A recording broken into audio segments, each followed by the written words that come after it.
What's up, guys? Mason the Brock Henderson here, and this is Arrow Season 5, Episode 6, So It Begins. I don't know if that's true, but if it is, it's really, really interesting.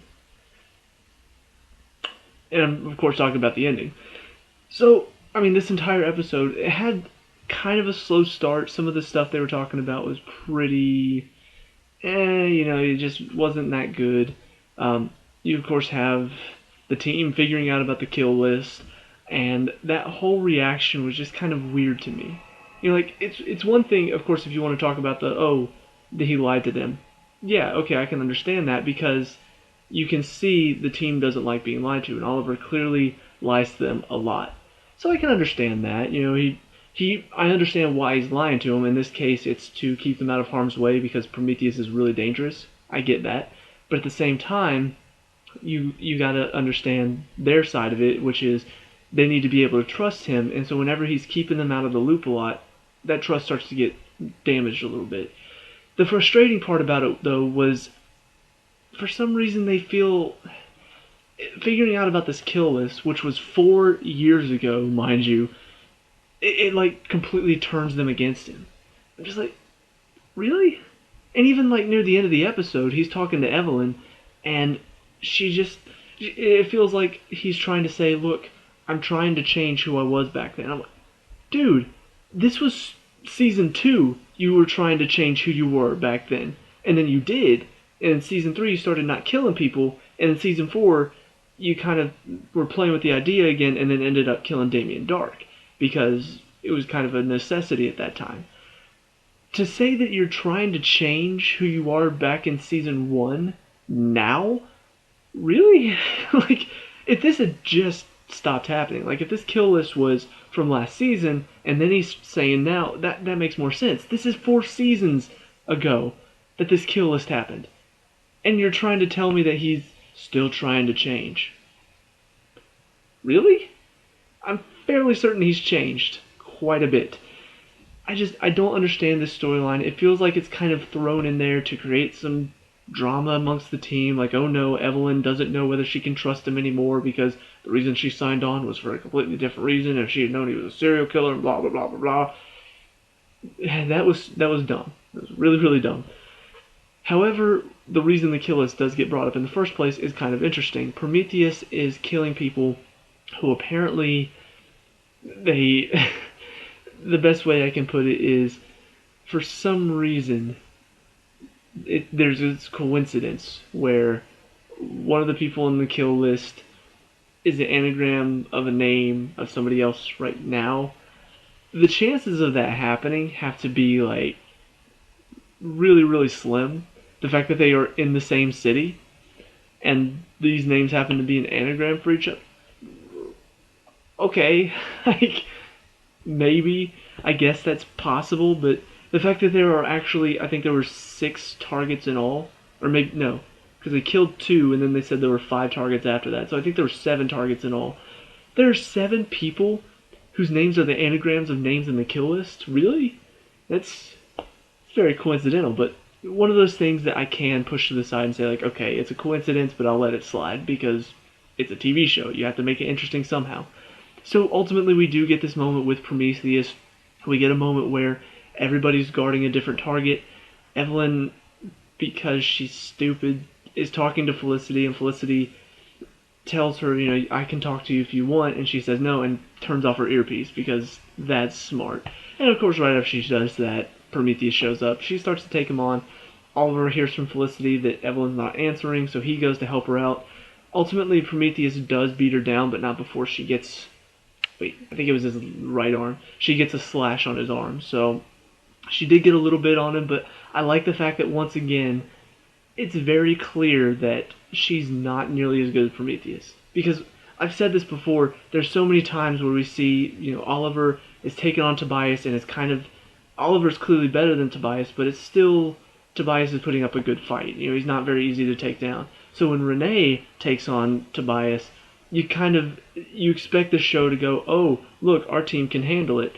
And ultimately, both times he faced him, he couldn't handle him. First time, clearly just a beatdown from Tobias. Second time he came in, Little bit better, a little bit more experienced in the fight with him, and got a few licks in, but still wasn't good enough to beat him.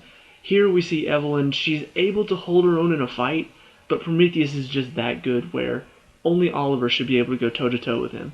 So we see Evelyn getting the crap just beat out of her, but she does manage to get that slash in. And of course, as soon as she did that, I was kind of thinking, okay, so we're going to see somebody with a slash on their arm later, right? We're going to see somebody whose arm is bandaged up, right? Like, that's where they're going with this. Well, ultimately, that is where they're going with this. After that fight, we see Oliver shows up, saves the guy that was about to be killed. Prometheus leaves. Oliver sees there's a bomb on the train. There's a bomb on the train. Sorry. Escapes with Evelyn and the train driver, and explosion, subway train blows up. And so it's kind of like waiting. You saw that slash in the arm. You knew somebody was going to have a slash on their arm. So it's just waiting to see who's it going to be. Who's going to have the slash on their arm. And I don't think I talked about this in the last episode review because I don't think I had this idea in my head till I think this past weekend. But this idea came into my head. I think I was talking to somebody about it actually. And I started to realize, what if Prometheus is Tommy? For those of you who don't know Tommy, you obviously have not watched the first season. Tommy was an old friend of Oliver's, died in the first season at the very end, which was kind of disappointing because they had such good chemistry as friends. And it was kind of interesting because his dad was a bad guy. Well, as we know, Malcolm went on to become Ra's al Ghul. Tommy's dead. There happened to be a Lazarus pit. What if Malcolm decided, you know what, I want Tommy back because things with Thea may not have been going so well at the time? It's a possibility. So I had that thought in my mind, thinking about, it could be Tommy Merlin back as Prometheus, resurrected from the Lazarus pit, maybe with a vendetta, not only because Laurel died, because he loved Laurel, but also with the Lazarus pit kind of messing with his mind a little bit, he may blame Oliver for it and decide he wants to kill him.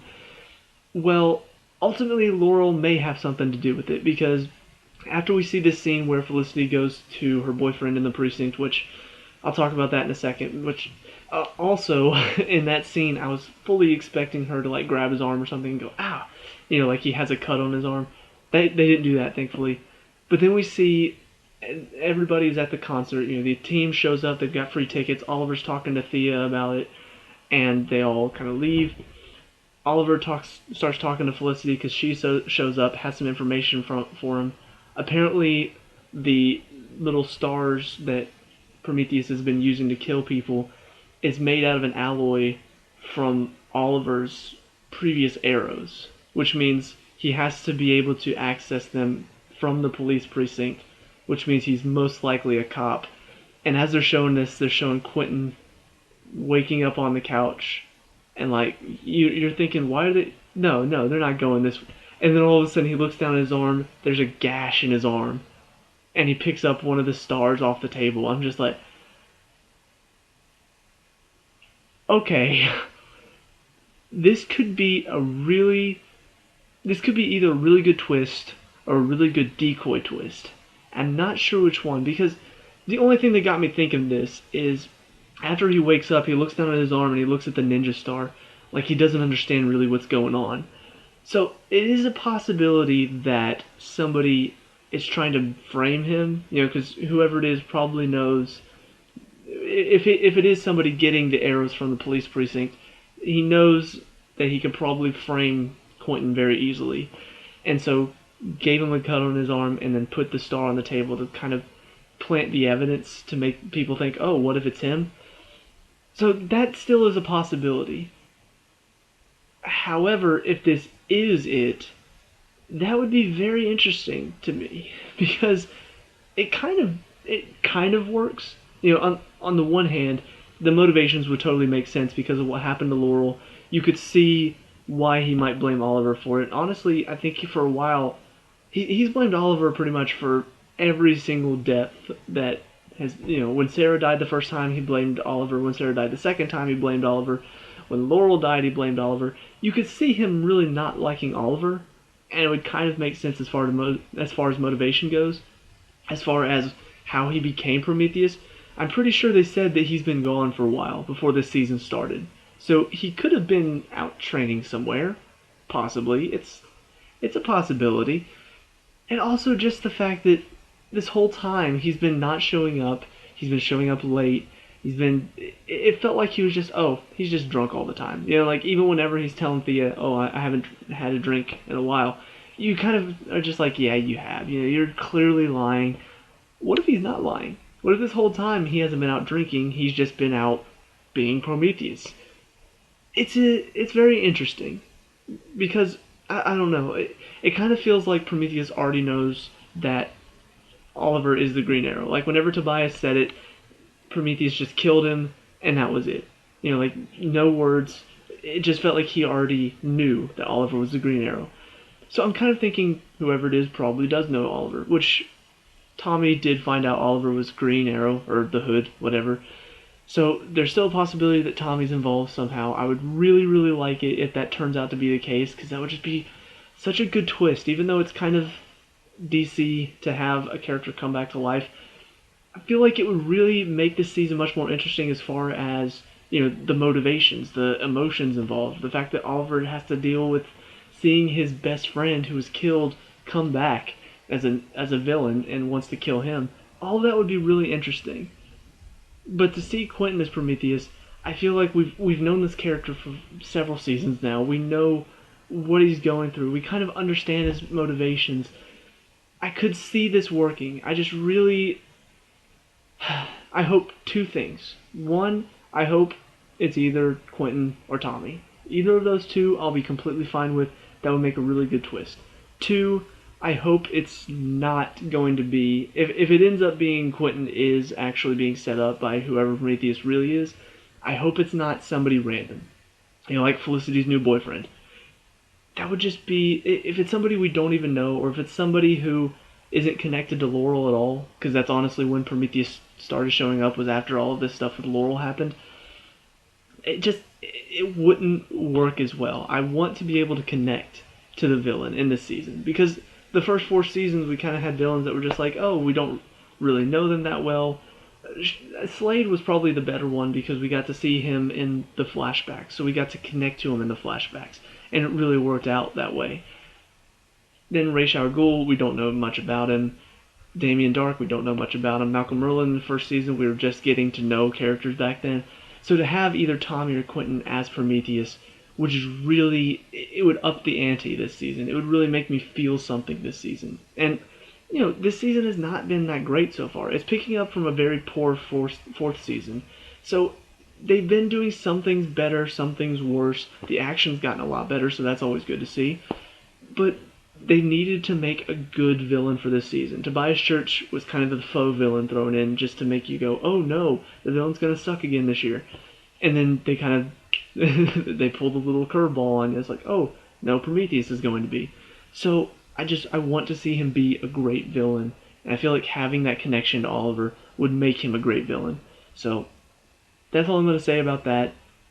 Done talking about it. Let's talk about some of the two other things that need to be talked about. One, of course, like I said, the Felicity and her boyfriend thing. She finally has a moment where she decides, I'm going to tell him the truth. Thank goodness. Because, I don't know, it felt like the lies were just going to keep on coming.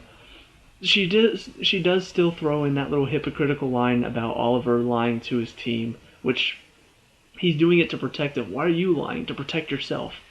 Clearly two completely different sides of the coin here, okay? So don't even try to compare your lies to Oliver's lies. I understand Oliver's lies. So she finally tells him the truth, and of course, because he's a normal person, which probably the most normal person we've had in this show so far, he's okay with it. You know, he's upset that she's been lying.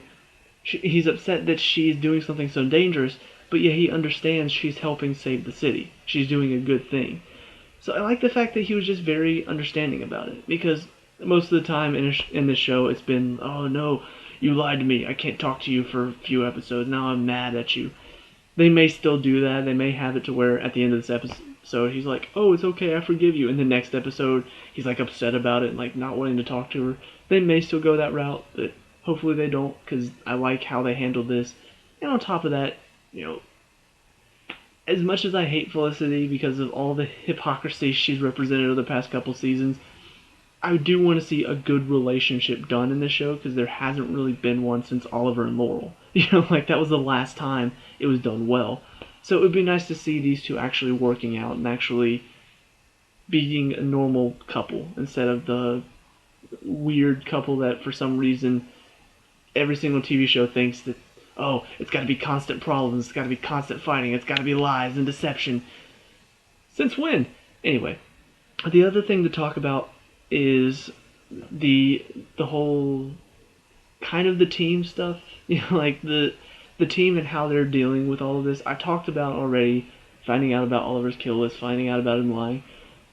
But it was very interesting to see the team in this episode not only working together more effectively, because whenever the whole like scare thing happened with the journalist lady, which they didn't even talk about her again after that, kind of weird. They brought her up at the beginning and then didn't mention her again.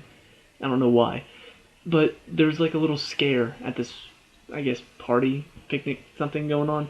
And so the team shows up and they're trying to calm the people down. They're trying to get them out of there quickly to save them from danger. It was nice seeing them getting to work together and effectively. Because, Oliver's supposed to be a good leader, which we've seen in the past with the past team.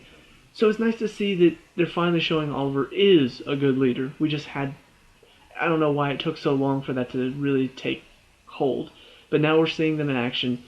And then seeing them kind of get together at Ragman's house and talk about it. They're handling them a bit better now. I still don't like Renee. I still don't like Evelyn. Still really frustrated that Curtis is given so much screen time because... Let me explain Curtis in a nutshell. They want him to be badass, then they don't want him to be badass. They want him to be funny, and then the very next second he's saying something right after that completely takes away the funny moment. I mean... I was saying this out loud to myself. They come back in, and Oliver's saying, thank you all for coming in. I know with what happened recently, you may not trust me, so thank you for showing up. Curtis says, well, we figured you'd kill us if we didn't. And I'm like, that's funny. I started to laugh, and then he follows up with, what, too soon? Okay, I'm sorry. I'm just like, see, that's Curtis's problem. They made him funny for a second, and then he just won't shut up. If it was just him saying, well, we thought you'd kill us if we didn't, and then complete silence, that would be hysterical. But to follow it up with him continuing to talk, he says something else later on, I can't remember what it was, but he keeps talking. He just keeps on talking. I'm like, Curtis, shut up. The first line is funny, and then the follow-up just makes it so annoying and frustrating. Like, you just ruined a funny moment. So... But seeing the team sort of together makes them a bit better. I still don't really like them individually except for Ragman. But the team itself, I feel like, is starting to grow a little bit more. They're not just... It feels like these first few episodes have just been... It's the same. The team still doesn't listen. The team still doesn't trust Oliver. And they still don't in this episode. But they're actually starting to talk more. They're starting to really think more. They're starting to become smarter and more trusting of Oliver, even if they realize he's got some issues. That's what you do for a leader. You understand they've got issues, you understand that they make sacrifices themselves, and you follow them into battle. So to see them constantly questioning, it feels like they're not a good team. So we finally... Renee himself actually says it in this one. He's talking about how, I knew what I was getting into when I signed up for this. So you see he's kind of standing up for Oliver because he understands. He understands what's going on. I don't know. It was better handled in this one. It wasn't as annoying to watch the team, which most of the time is really annoying. So, all in all, this episode was good. There's still some frustrating moments, but all this stuff with the main story is kind of getting interesting now. And I'm curious to see where it's going. I'm curious to see, am I right on my theory about Tommy? Am I right on my theory that Quentin is being set up? Or is it all Quentin all along? I'm curious to see what's going to happen now. They finally got a good main story going, which is what this season was lacking so far. So I'm looking forward to see what's going to happen. Let me know if you guys are. Let me know in the comment section below. Let me know what you like and dislike about this episode, what your opinions are on the whole reveal at the end. Let me know, we can talk about, discuss, all that good stuff. Leave a like and subscribe for future error reviews, and I'll see you at the next one. Peace out.